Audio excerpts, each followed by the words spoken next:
Shalom anak ibu semuanya, bagaimana kabar kamu hari ini nak? Ibu harap anak-anak ibu masih dalam keadaan sehat dan semangat untuk BDR kita selanjutnya.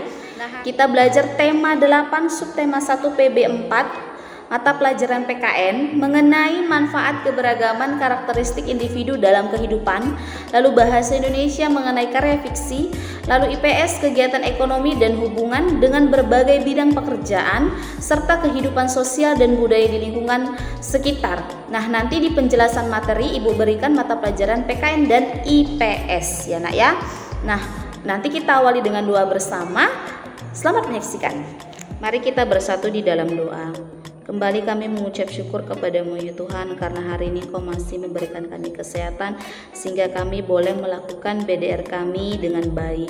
Tuhan Yesus yang baik, sampai saat ini BDR kami belum selesai ya Bapa, karena sampai saat ini kami masih mengikuti peraturan pemerintah yang belum mengizinkan kami untuk belajar dengan tatap muka. Tuhan, kami mengandalkan Engkau ya Bapa. Kami mohon ya Tuhan, segerakanlah selesaikanlah COVID-19 ini sehingga kami boleh kembali melakukan pembelajaran di sekolah dengan tatap muka, karena kami benar-benar rindu ya Tuhan Yesus. Dan ya Bapa, kami mohon ampun buat dosa yang kami perbuat. Kiranya Tuhan hapuskanlah dosa kami agar tidak terhalang berkat kasih karunia kami dan kami layak di hadapan-Mu. Tuhan Yesus yang baik, kami berdoa untuk kedua orang tua kami dimanapun mereka berada. Berkatilah mereka selalu ya Tuhan. Berikanlah mereka berkat yang berlimpah, umur yang panjang, sehingga mereka mampu mendidik kami sesuai dengan firman-Mu. Tuhan, kami mau berdoa juga untuk orang-orang yang kami sayangi dimanapun mereka berada. Kami mohon berkatilah selalu ya Tuhan. Ajarilah kami menjadi anak yang takut akan Tuhan, anak yang penurut, anak yang saling menyayangi antara sesama kami ya Tuhan. Jangan biarkanlah kami menjadi anak yang nakal, anak yang membangkang. Begitu juga ya Tuhan, kami berdoa untuk sekolah kami. Banyak program-program yang direncanakan oleh guru kami ya Tuhan. Kami mohon berkatilah sekolah kami dan jauhkanlah dari orang-orang jahat ya Tuhan. Kami mohon ya Tuhan, mampukanlah kami untuk BDR ini Tuhan Yesus. Sampai di sini doa kami ya Tuhan. Kami mohon terimalah doa kami di dalam nama Tuhan Yesus Kristus kami berdoa dan mengucap syukur. Amin. Baik anak-anak ibu akan menjelaskan mata pelajaran PKN mengenai manfaat keragaman individu dalam kehidupan sehari-hari. Masyarakat Indonesia kaya akan keberagaman yang menjadi identitas bangsa Indonesia. Secara umum, bentuk keberagaman Indonesia yang dimiliki Indonesia yaitu: pertama, keberagaman wilayah. Maksudnya yang terdiri dari kepulauan, pegunungan, dataran tinggi, dataran rendah, dan lain-lain. Yang kedua, keberagaman suku bangsa.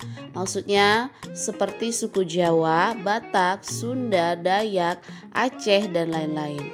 Yang ketiga, keberagaman ras. Maksudnya dipengaruhi oleh sejarah kedatangan ras pendatang yang ada di Indonesia meliputi Asiatik, Mongoloid, Melannesoid, Kaukasoid, Australoid, Negroid, dan Khoisan. Yang keempat, keberagaman bahasa. Maksudnya keberagaman suku bangsa memiliki keberagaman bahasa pula, seperti bahasa Melayu, Batak, Jawa, dan lain-lain. Yang kelima, keberagaman agama yang diakui oleh negara Indonesia yaitu Islam, Kristen, Katolik, Buddha, Hindu, dan Konghucu.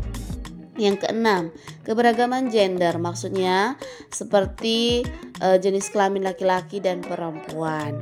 Nah, sedangkan keberagaman dalam lingkup lebih kecil masyarakat memiliki banyak keberagaman karakteristik individu, itu maksudnya. Nah, lalu karakteristik individu ini merupakan keberagaman yang dimiliki oleh tiap individu anggota masyarakat yang menjadi ciri khas individu satu dengan individu yang lainnya. Nah, selanjutnya Ibu akan menjelaskan bentuk keragaman karakteristik individu masyarakat Indonesia.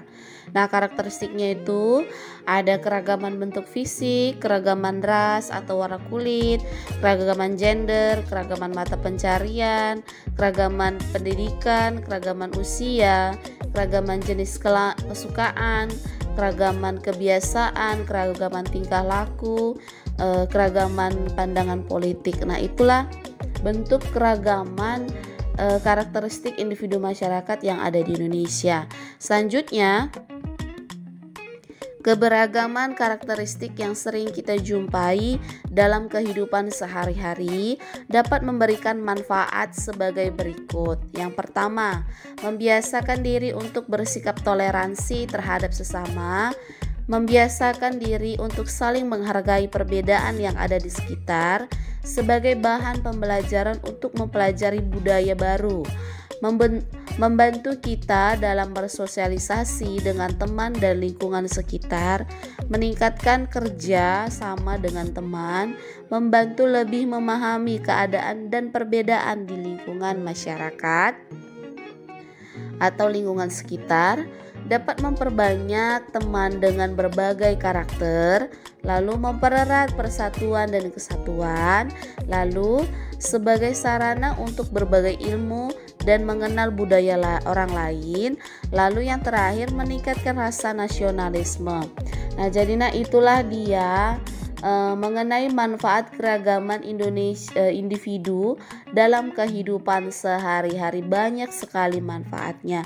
Ibu harap kamu dapat memahaminya. Selanjutnya, mata pelajaran IPS mengenai hubungan keragaman mata pencarian dengan kegiatan ekonomi masyarakat.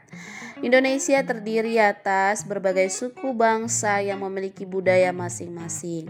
Keanekaragaman budaya juga merupakan suatu kekayaan yang unik dan tidak dimiliki oleh negara lain. Kekayaan alam yang melimpah dan budaya yang beraneka ragam memengaruhi mata pencarian masyarakat Indonesia. Beragamnya budaya membuat mata pencarian masyarakat Indonesia juga beraneka ragam. Mata pencarian merupakan bentuk dari kegiatan ekonomi masyarakat dalam memenuhi kebutuhan hidup. Indonesia mempunyai berbagai jenis mata pencarian. Nah, keanekaragaman mata pencarian ini bisa disebabkan letak geografis dan ketinggian setiap daerah yang berbeda-beda. Ada yang bermata pencarian di bidang pertanian, perkebunan, peternakan, dan perikanan. Lalu ada mata pencarian yang menghasilkan barang, ada pula mata pencarian yang pekerjanya menghasilkan jasa. Itu harus perlu kamu ketahui. Dan ini sudah Ibu jelaskan semalam ya. Mata pencarian bentuk bidang barang, menghasilkan barang ataupun benda, lalu yang menghasilkan jasa. Nah, di sini Ibu berikan contoh, Ibu ulang kembali. Yang pertama, pekerjaan yang menghasilkan barang seperti petani, peternak, nelayan, dan perajin. Lalu yang kedua, pekerjaan yang menghasilkan jasa, contohnya guru, pengacara, konsultan, dokter, dan polisi. Nah, perlu kamu ketahui, kita harus selalu menghargai keanekaragaman mata pencarian masyarakat di lingkungan sekitar dan di Indonesia pada umumnya. Lalu bagaimana ya cara menghargainya? Nah, caranya itu yang pertama, tidak mencela dan merendahkan mata pencarian orang lain. Maksudnya di sini mata pencarian masyarakat di Indonesia sangat beragam. Nah, mulai dari pedagang asongan, pengamen, pegawai karyawan, swasta, hingga pengusaha. Adapun pekerjaan orang lain kita tidak boleh merendahkan. Misalnya, kamu mendapati seorang pengamen yang mencari uang dengan berjalan dari rumah ke rumah sambil bernyanyi. Kamu harus tetap menghormatinya, tidak boleh mencela bahkan merendahkannya. Yang kedua, menghormati orang yang sedang bekerja. Maksudnya, kamu harus menghormati orang yang sedang bekerja. Tidak peduli pekerjaan itu bagus atau tidak menurut kamu. Misalnya, kamu sedang memasuki gerbang sekolah. Kebetulan ada tukang kebun yang sedang membersihkan halaman. Nah, sebaiknya kamu menyapa atau setidaknya menganggukkan kepala kamu. Itu ya, Nak ya. Lalu yang ketiga, menghargai pekerjaan orang lain. Apapun pekerjaan orang lain harus tetap dihargai. Jangan pernah membeda-bedakan orang hanya berdasarkan pekerjaan saja. Sebagai peserta didik atau sebagai anak sekolah, siswa-siswi, kamu harus menghargai pekerjaan siapapun. Nah, misalnya dengan ibu penjaga kantin sekolah, pedagang kaki lima, pemulung, dan lain sebagainya. Yang keempat, membiasakan membeli produk-produk lokal. Maksudnya sebagai contoh, tetanggamu memiliki usaha produksi sandal dan tas. Nah, jika kamu ingin membeli tas dan sandal, sebaiknya belilah produk dari tetangga kamu. Nah, hal ini merupakan salah satu bentuk menghargai mata pencaharian masyarakat. Yang terakhir, yaitu 5, membiasakan mengonsumsi makanan dan buah-buahan dalam negeri. Maksudnya mengonsumsi makanan dan buah-buahan dalam negeri dapat mengangkat hasil pertanian masyarakat, sehingga secara tidak langsung dapat membantu menyejahterakan petani Indonesia. Nah, itulah penjelasan mengenai hubungan keragaman mata pencaharian dengan kegiatan ekonomi masyarakat. Ibu harap anak-anak ibu memahami pembelajaran kita hari ini. Oke, anak-anak ibu, kamu baru saja menyaksikan penjelasan materi yang ibu berikan tadi. Untuk tugas kamu itu di halaman 34 sampai halaman 36. Nah, di halaman 34 itu ada wacana Kabupaten Tabanan. Kamu tulis, ada pertanyaan di halaman 35 nomor 1, lalu di halaman 36 nomor 2. Nah, di situ kamu kerjakan, itu mata pelajaran IPS. Wacana tetap kamu tulis ya, Nak ya. Lalu